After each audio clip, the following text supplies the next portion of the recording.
Paz do Senhor, amém? Amém. Sem mais delongas, vamos abrir a nossa Bíblia no Evangelho de Jesus Cristo, segundo escreveu Lucas, capítulo de número 5, verso de número 3. Evangelho de Jesus Cristo, segundo escreveu Lucas, capítulo de número 5, verso de número 3.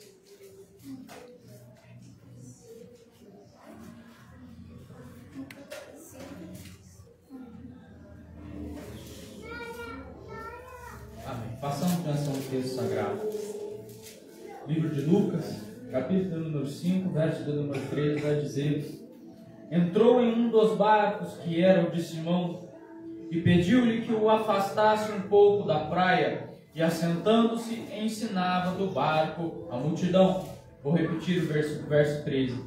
Entrou em um dos barcos que era o de Simão e pediu-lhe que o afastasse um pouco da praia, e assentando-se ensinava do barco a multidão. A igreja continuando em pé, ore comigo neste momento. Soberano Deus, eterno Pai, aqui, ó Deus querido, eu me coloco diante da Tua presença, ó Pai querido, como humilde servo do Senhor, e eu lhe peço, ó Deus querido, a Tua presença. Eu peço que o Senhor fale aquilo que o Senhor quer falar. Eu lhe peço, ó Deus querido, que me use aqui nesta noite como canal de bênção para o Teu povo. Eu lhe peço também, ó Pai querido, que repreenda toda distração, todo pensamento contrário, todo pensamento negativo, tudo que vem para tirar a atenção e o foco do Teu povo, da Tua palavra, que neste momento venha a ser repreendido no nome do Senhor Jesus Cristo, e que estejamos todos os dias debaixo das Tuas potentes mãos de poder. Espírito Santo, tome a liberdade desta palavra, deste culto, tome a liberdade para agir em nosso meio. Continua conosco, Jesus Cristo, no nome soberano do Senhor.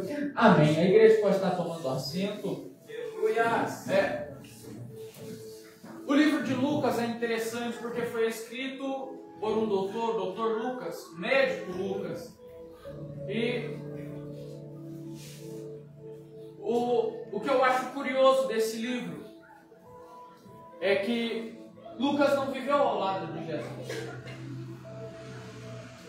Diferente dos apóstolos, Lucas, ele estudou para escrever a vida de Jesus. E há quem diga que o livro de Lucas é um dos livros mais detalhistas dos 4 evangelhos. E são estes detalhes que me chamam a atenção. Lucas, mesmo não andando com Jesus, Lucas registrou a passagem de Cristo aqui na terra. E um destes registros foi o que eu fiz menção aqui nesta noite.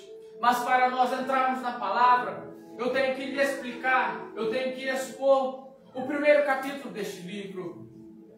É interessante que o primeiro capítulo deste livro não vai falar de Jesus. Lucas capítulo número 1 vai narrar a história de um homem chamado João Batista, filho de Isabel, com Zacarias. E eu acho interessante essa história do nascimento de João Batista, porque a Bíblia vai nos dizer que Zacarias era sacerdote e caiu por sorteio a vez de Zacarias fazer o sacrifício, entrar no Santo dos Santos, fazer aquilo que era de costume da nação. Só que a Bíblia vai dizer que o anjo vem até Zacarias e lhe diz: Zacarias, a tua oração foi ouvida. Tua mulher gerará um filho. Oh, glória, é interessante isso. Só que Zacarias, ele questiona o anjo: mas a minha mulher é estéril. Ei, varão. Às vezes nós estamos acostumados a tanto a pedir, que quando Deus dá, nós duvidamos. Às vezes nós estamos acostumados a ouvir tanto no sobrenatural de Deus, que quando Ele age em nossa vida, nós duvidamos desse sobrenatural. Quando o próprio Deus opera na nossa vida, por vezes duvidamos deste agir. E foi isso que aconteceu com Zacarias. A Bíblia vai dizer que Zacarias questiona o anjo, dizendo: mas a minha mulher é estéril, como isso há de acontecer? E a Bíblia vai dizer que o anjo fala para Zacarias: por causa disso, tu ficarás mudo. E esta consequência que acontece com Zacarias me chama muita atenção. Porque o anjo poderia muito bem não ter dito que ele ficaria mudo, em termos não ter mudado Zacarias. Poderia muito bem. Mas me vem um questionamento: por que o anjo falou isso para Zacarias? Pergunto para o seu irmão: por quê? Barão, é que por muitas vezes nós estamos acostumados a mais falar do que ouvir. Meu Deus. Tem crente que precisa começar a ouvir mais e falar menos. E Zacarias aprendeu isso da pior maneira, ficando mudo. Imagina se isso acontecesse nos dias de hoje. Ia ser uma pandemia de gente muda. Porque nós temos falado demais. Nós temos duvidado demais. Só que aí é que entra no mérito da questão de Deus ser Deus. Eu acho interessante que quando Deus abre a boca para falar, Deus é detalhista, Deus é específico, Deus não lança palavras ao vento, Deus ele é específico no que está acontecendo. Aleluia, graças a Deus. E a Bíblia vai dizer, no capítulo de número 1, que Isabel gera João Batista. E agora, no verso de número 2, vai falar do nascimento de Jesus. O nascimento de Jesus nós conhecemos muito bem. É muito difundido no meio dos cristãos essa pregação a respeito do nascimento de Jesus. Mas, desde o nascimento de Jesus, é interessante que nunca foi normal. Meu Deus. O nascimento de Jesus foi profetizado milhares de anos antes pelo profeta Isaías, costumeiramente chamado de profeta messiânico, porque fala muito Messias. E eu acho interessante o nascimento de Jesus porque foge do convencional. Quando a gente pensa no nascimento de um rei, nós imaginamos um esplendor, nós imaginamos ouro, berço de ouro, um nascimento esplêndido, muitas pessoas indo ao encontro, prestígio, mas não aconteceu nada disso no nascimento de Jesus. E é isso que me chama a atenção. Não é o exterior que vai importar. Por vezes, as pessoas dão muito valor ao que o exterior está apontando, mas por dentro está quebrado, por dentro não vale nada aquilo que você está dando muito valor pela aparência. E a Bíblia vai dizer que Jesus nasceu. Mas o nascimento de Jesus já incomodou.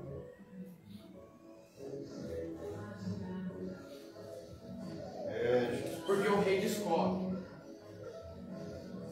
que estava nascendo um outro rei. Aí a mente pequena de quem não entende o propósito de Cristo. Este rei achou que Jesus ia substituir. Varão, como que Jesus vai substituir um reino que já é dele? Como que um substituto vai substituir algo que já é dele? Oh, glória! Glória a Deus. Por isso que isso me chama a atenção. Nada substitui a presença de Deus na sua vida. Você sabe por quê? Porque eu e você e a sua família somos de Deus. E nada substitui a presença dele na nossa vida. Aleluia, Jesus. Glorificado seja Jesus. E agora, a Bíblia vai nos dizer, a partir do capítulo de número 3, a pregação de João Batista. A Bíblia diz que João Batista era firme em suas palavras. João Batista pregava com firmeza. E muitos não gostavam de ouvir o que ele pregava. E é por isso que eu acho interessante na Bíblia. Jesus nunca vai falar o que nós queremos ouvir. Deus nunca vai falar o que agrada ao nosso ego. Sempre vai falar verdades verdadeiras, o que nós precisamos ouvir, o que é necessário a nossa alma acolher. Porque por vezes nós preferimos massagear o nosso ego, ouvindo palavras boas, só que essas palavras boas não satisfazem a nossa alma, não tratam a nossa alma da maneira que deva tratar. E isso tem acabado no século 21. O povo de Deus tem optado por dar palavras doces e fáceis ao povo, palavras de bênção, palavras que Deus vai dar, que Deus vai conceder, do que trazer a exortação novamente, do que dar palavra de exortação novamente, porque na verdade a palavra de exortação ela cura a alma, varão. Glória a Deus. Aleluia. A própria Bíblia vai dizer que o pai corrige o filho que ama. E se não há correção, podemos entender que não há amor. E se não há amor, é inútil a relação. E é o que me chama a atenção isso, a nossa relação com Cristo. Que nós poderíamos estar em vários outros lugares, em várias outras situações, se Cristo não tivesse entregado naquela cruz do Calvário. Mas a Bíblia vai dizer que Jesus se entregou naquela cruz do Calvário. E não se entregou à toa. Se entregou para nos lavar e nos remir de todos os nossos pecados. Foi lido aqui hoje, pelas suas pisaduras fomos sarados. O castigo que nos traz a paz estava sobre ele. Glória a Deus. E Jesus é maravilhoso. Jesus podia muito bem não descer aqui na terra. Não ia perder nada. Só que Jesus desceu para dar a vida aos pecadores, para nos dar a oportunidade de estarmos aqui na casa dele, o adorando como estamos aqui. E são muitas as pessoas que não valorizam este momento. São muitas as pessoas que já se acostumaram a vir à igreja, mas elas não têm noção do quão grande foi o sacrifício que Cristo fez por nós. Jesus. E agora a gente entra no capítulo número 5. Meu Deus. Que vai tratar da pesca maravilhosa. A Bíblia diz que Jesus estava no lago de Genezaré. E Jesus, vendo homens lavando as redes ao mar, pediu que um deles, por nome Simão, o colocasse em seu barco e levasse até um pouco distante da margem para de lá o Senhor Jesus ensinar. E o que eu aprendo com isso, varão, é que quando nós somos canal de bênção de Deus para abençoar outras pessoas, nós também somos abençoados. Por isso que eu te digo, não retenha a palavra de Deus para você. Não prive a palavra de Deus só para fazer bem para você. Porque quando nós negamos a boa e perfeita palavra do Senhor, aqueles que necessitam ouvir, nós não gozamos da mesma bênção. Não! Meu Deus. Por isso que Jesus, em toda a sua passagem aqui na terra, ele frisa a pregação. Jesus frisa ensinar, acolher, ensina a evangelizar aqueles que necessitam. Porque concorda comigo que há dias que nós não acordamos bem, que há dias que nós acordamos para baixo, sem vontade de vir à igreja, mas quando aparece uma pessoa mais necessitada que nós, e nós falamos da palavra de Deus para ela, nós automaticamente nos renovamos, porque a palavra de Deus não tem que ser retida somente para nós, a palavra de Deus tem que ser distribuída para o povo, a palavra de Deus tem que ser cumprida, a palavra de Deus tem que ser dada ao povo. Ai daquele que não aceitar, mas a parte nossa estamos fazendo que é levar a palavra de Cristo. E é interessante que agora Simão ou Pedro, tanto faz a forma que você queira chamar, ele disponibiliza o seu barco para Jesus pregar para aquelas pessoas que estavam à margem do lago de Genezaré.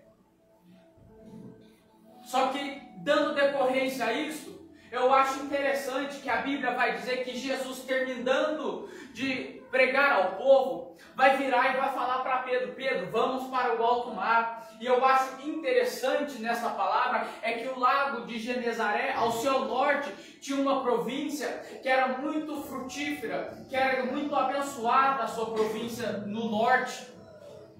E estudos dizem que provavelmente, Jesus ordenou a Pedro para ir sentido algum. Mas o que me chama a atenção é que Pedro ele já conhecia qual que era o lugar bom para pescar e qual que não era. Sabia que ao norte era um lugar mais regado, tinha mais disponibilidade de pesca. E é aí que entra o nosso entendimento. Por diversas vezes nós achamos que nós entendemos demais, que nós conhecemos demais. Por diversas vezes nós queremos nos colocar no lugar de Deus. E é aí que o chamado e o escolhido vai ter a diferença. Porque a Bíblia vai dizer que muitos são chamados, mas poucos são escolhidos. É interessante dessa palavra que muitos são chamados, porque todos ouvem o chamado de Cristo, mas são poucos os que praticam. Muitos são chamados, mas poucos são os que põem a mão no arado para trabalhar. E quando o instrumento dá liberdade para Deus operar, pode ter certeza que Deus vai operar naquele instrumento. Eu acho interessante nessa palavra quando Pedro disponibiliza o barco dele para Cristo pregar para aquelas pessoas. Pedro foi abençoado também. Só que isso me remete a uma história interessante que está no segundo livro de Samuel, capítulo número 6, que vai falar que Davi trouxe de volta a Arca da Aliança para a terra de Israel, para Israel. E eu acho interessante isso, que nessa história a Bíblia vai dizer que a arca ficou por 3 meses na casa de um homem chamado Obed-Edom. E a própria palavra vai dizer que durante todos esses 3 meses, Obed-Edom, sua casa e sua família foram abençoados. O que eu aprendo com isso é que quando você se dá por um instrumento na mão de Deus, não só você, não só sua casa, mas toda a sua família, toda a sua parentela, ela é abençoada por Deus, ela sente a presença de Jesus. E é isso que me chama a atenção, quando nós damos liberdade para Deus operar na nossa vida, para Ele nos usar. Ele não abençoa somente a nós, Ele abençoa toda a nossa casa, toda a nossa família. Glória a Deus, aleluia. É, Senhor. E Jesus fala para Pedro: Pedro, vai para o alto mar. Só que é interessante que Pedro fala para Jesus: mestre, capítulo de número 5, verso de número 5. Mestre, havendo trabalhado toda a noite, nada apanhamos, mas debaixo da tua palavra lançarei a rede. Isso me chama a atenção, a humildade de Pedro. Ele foi sincero com Jesus: Senhor, a gente trabalhou a noite inteira e não pegamos nada. Não veio um peixe. mas debaixo da tua palavra. É interessante este debaixo da tua palavra. Sabe por quê?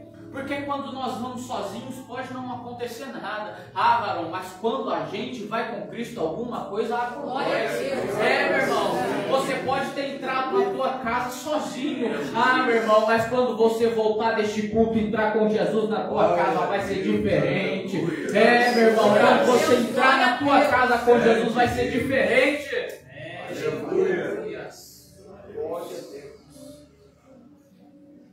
E não tem medo que Jesus ordena. Jesus fala para Pedro: vai para o alto mar e lança a rede. E Pedro fala: mestre, debaixo das tuas palavras eu lançarei as redes.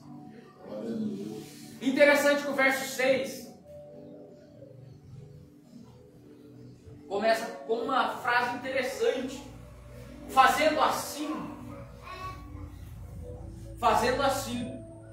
colheram uma quantidade de peixes tão grande que suas redes se romperam. Meu Deus. É interessante que essas palavras, fazendo assim, é conforme Cristo ordenou. Só que quando nós fazemos coisas que não é na direção de Cristo, certamente dará errado. Com certeza vai dar errado. Porque Jesus não está no projeto. Por vezes coisas dão erradas na nossa vida porque nós temos feito errado, temos ido sozinhos. Por vezes coisas dão errado na nossa vida porque nós não levamos Jesus primeiro. Meu Deus.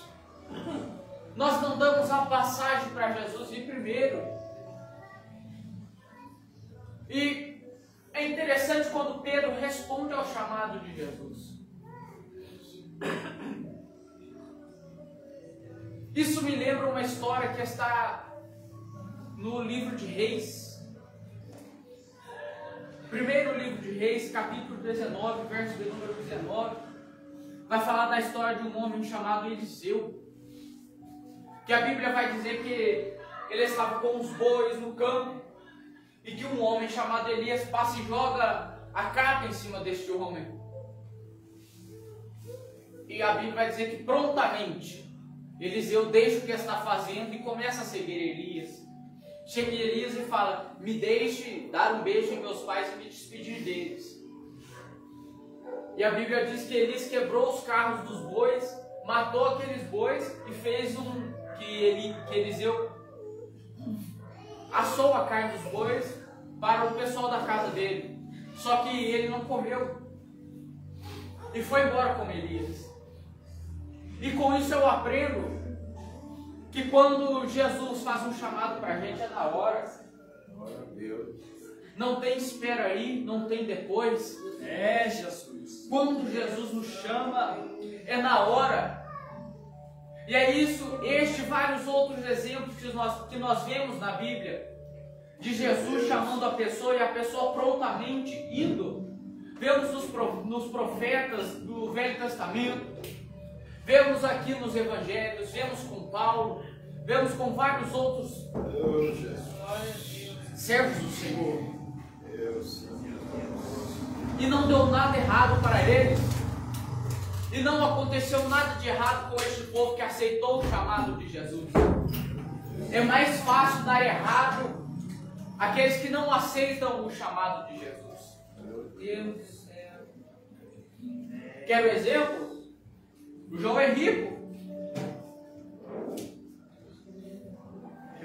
João Henrico não quis seguir a Jesus.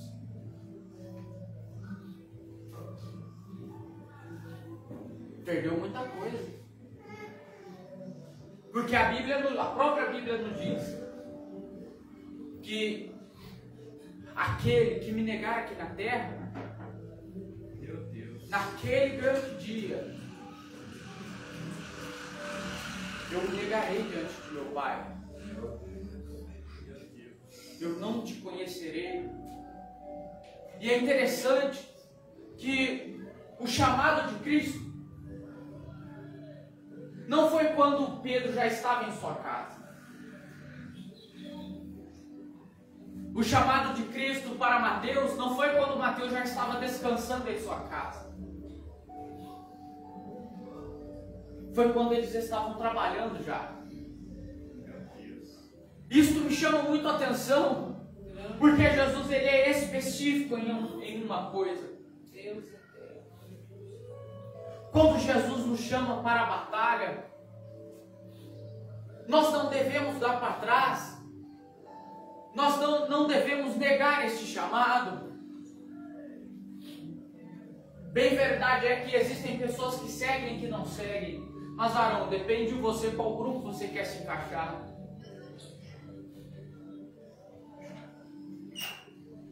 E agora a Bíblia vai dizer que Jesus vai ao alto mar com Pedro. E Pedro lança sua rede. E por um maravilhoso acontecimento, a Bíblia vai dizer que as redes se encheram com glória. A Bíblia vai dizer que a rede se encheu. Quando nós andamos com Jesus é diferente. Quando nós damos a abertura para Jesus trabalhar, a coisa fica diferente. Quando nós damos disponibilidade para Jesus operar em nossa vida, a nossa vida anda para frente, nunca anda para trás. Pedro havia pescado a noite inteira, a madrugada inteira. Só quem já ficou a madrugada inteira acordado sabe como é que é ruim. Imagina em alto mar, pescando, tentando, não pegando nada, sendo que era o melhor horário para pescar, sendo que era o melhor momento para trabalhar, e não estava dando nada. Imagino eu a frustração de Pedro naquele momento. Só que torno a dizer, Pedro vai dizer: Senhor, nós não pegamos nada mais, debaixo da tua palavra eu vou lançar a rede. Debaixo da tua palavra, Jesus, eu vou lançar a rede. Meu irmão, não pode estar dando certo agora, mas debaixo da palavra de Jesus na tua vida vai dar certo. Meu irmão, a caminhada com Cristo é diferente. E agora a rede se encheu. E tantos eram os peixes que a Bíblia vai dizer que Pedro fazia sinal para seus companheiros o ajudarem, senão ali ele ia naufragar. Meu Deus. Sabe o que eu entendo com isso, varão? É que quando nós queremos só para nós, fica muito sobrecarregado. Meu Deus. Quando nós queremos abraçar o mundo, nós nos sobrecarregamos. Nós precisamos de pessoas ao nosso lado. Mas pregador, Jesus mandou Pedro ir ao alto mar. Verdade é que Jesus mandou Pedro ir ao alto mar, mas eu não vejo em momento algum Jesus negando a bênção àqueles que acompanhavam a Pedro. Sabe o que eu aprendo com isso? Que quando você está na presença, na obediência de Jesus, não só você é abençoado, mas quem está ao seu lado é abençoado também. Quantos aqui já não ouviram? Nossa, uma pessoa que nunca te viu na vida te olha assim e fala: você é cristão, eu sinto uma paz tão grande de você. Sabe o que é isso? É você andando no caminho de Jesus e Jesus abençoando outra pessoa. Meu Deus. Glória a Deus.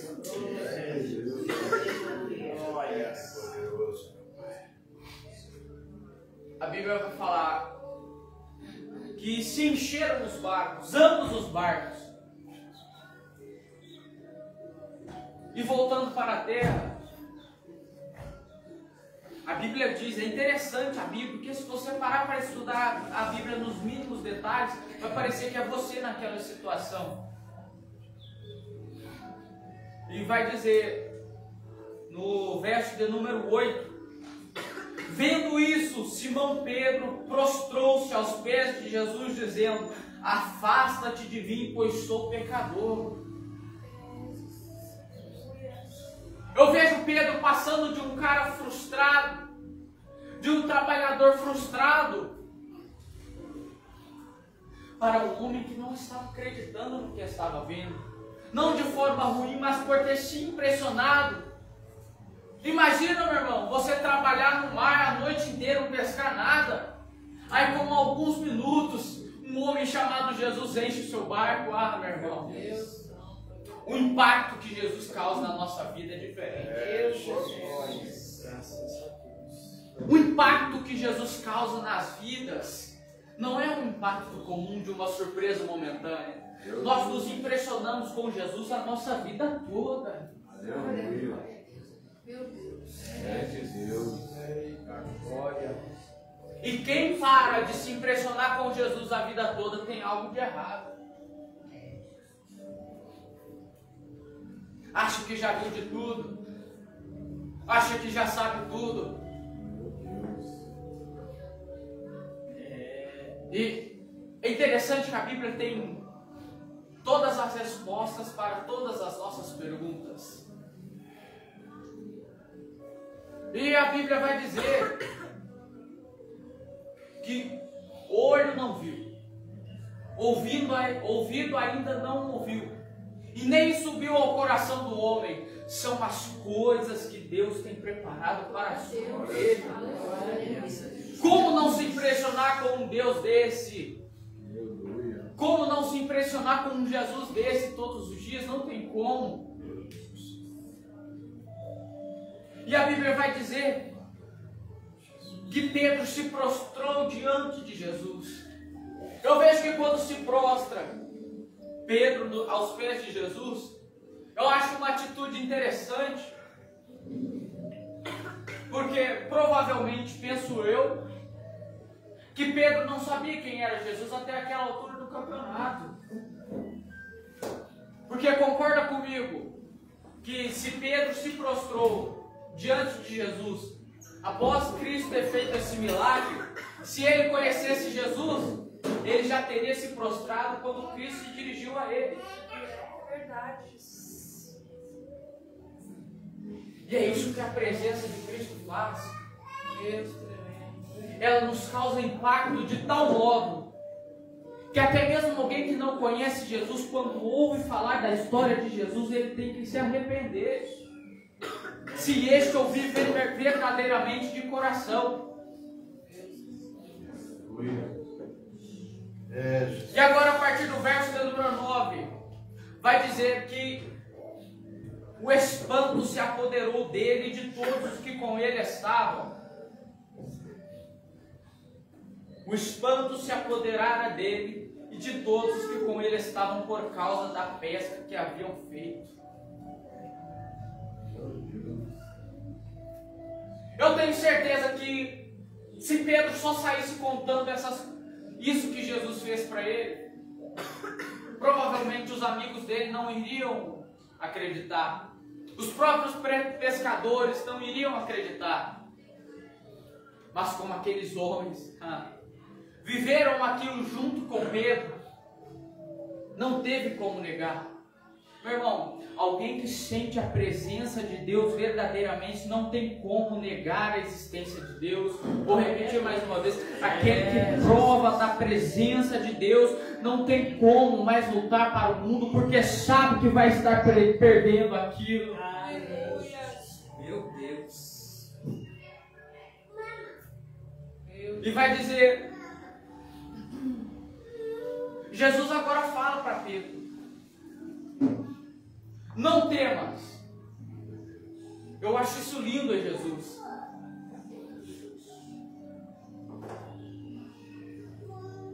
Por muitas passagens Jesus fala: não temas, não temas, não temas. Porque Jesus conhece o nosso lado humano. Jesus conhece o nosso lado humano. A Bíblia fala que Jesus era 100% homem, mas 100% Deus também. Jesus sabia como nós nos comportávamos. Quer um exemplo? Quando Jesus vai ressuscitar Lázaro 4 dias após o seu falecimento, Jesus olha para Marta e Maria e fala: não temas, pois o seu irmão não está morto. Não temas. É Jesus querendo falar: ei, peraí, que agora eu cheguei na situação. Forte. Não temas, porque daqui para frente sou eu que resolvo. Aleluia. E Jesus dirige essas mesmas palavras a Pedro. Não temas, de agora em diante serás pescador de homens. Oh, glória a Deus.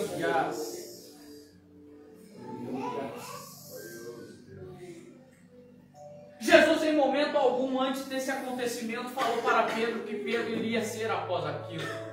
Eis aqui a onisciência de Cristo.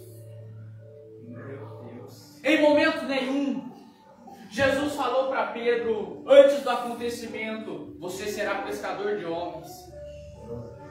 Você sabe por que Jesus falou só depois? Porque Jesus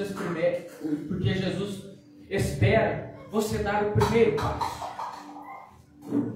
O primeiro passo é nós que damos. Jesus. A liberdade para Jesus operar na nossa vida somos nós que damos. E isso me chama a atenção. De agora em diante serás pescadores de homens. Glória a Deus. Amém, Jesus. Só que agora no verso de número 11, último versículo, a Bíblia vai dizer: e levando os barcos para a terra, deixaram tudo e o seguiram. Ah, meu Deus. Quando a gente experimenta da presença de Jesus, nós não queremos largar. Glória a Deus. Quando nós experimentamos da verdadeira presença de Jesus, nós não queremos mais o abandonar, nós queremos o seguir. E isso que me chama a atenção, você sabe por quê? Porque a Bíblia vai falar de um endemoniado, de um lugar chamado Gadara. Que este endemoniado, a própria Bíblia vai dizer que ninguém conseguiu segurar, e este habitava os sepulcros ou os cemitérios. E a Bíblia vai dizer que quando Jesus chega em Gadara, este endemoniado chega em Jesus e fala: eu sei quem tu és. Tu és o Filho de Deus. Deus, Jesus amado. E Jesus liberta este homem. Só que quando Jesus liberta este homem, a Bíblia vai dizer que este homem queria seguir Jesus para o resto da vida. Só que Jesus é inteligente. Fala: não, volta para tua casa e conte quem o libertou. Ei, varão, está na hora de você começar a contar as bênçãos que Jesus tem feito. Está na hora dos crentes parar de reclamar e começar a contar o que Jesus tem feito. Não é possível que Jesus não tenha te abençoado, meu irmão. Porque se Jesus não tiver te abençoado, você não estaria nem aqui hoje. Você parou para pensar nisso? Todos os dias nós temos bênçãos para contar. Todos os dias nós temos bênçãos para contar da parte de Jesus. E é isso que me chama a atenção aqui nesta palavra. Para encerrar, Pedro era pescador. Pescou durante a noite inteira. E aí no dia seguinte chega Jesus. Jesus prega a multidão e depois fala com Pedro para ir ao alto mar. E lá Jesus abençoa Pedro. E não só Pedro, mas os que estavam com Pedro. Porque creio eu que não só Pedro sustentava a casa, mas também aqueles homens que com ele trabalhavam. Mas é interessante que Jesus abençoa Pedro de uma certa maneira que Pedro se sente na responsabilidade de seguir a Jesus. E quantos nos nossos dias atuais têm recebido bênção de Jesus e têm se distanciado dele? Tem trocado Jesus pela bênção. Ei, varão, entenda uma coisa: quando Jesus nos abençoa e nós nos distanciamos dele, nós não vamos receber mais as bênçãos. As bênçãos não vão mais nos acompanhar porque nós não estamos com o dono da bênção. E é isso que eu quero deixar. É isso que eu quero deixar para a igreja. Glória a Deus. Que quando Jesus te abençoar, não abandone o dono da bênção. E eu agradeço a oportunidade em nome do Senhor Jesus.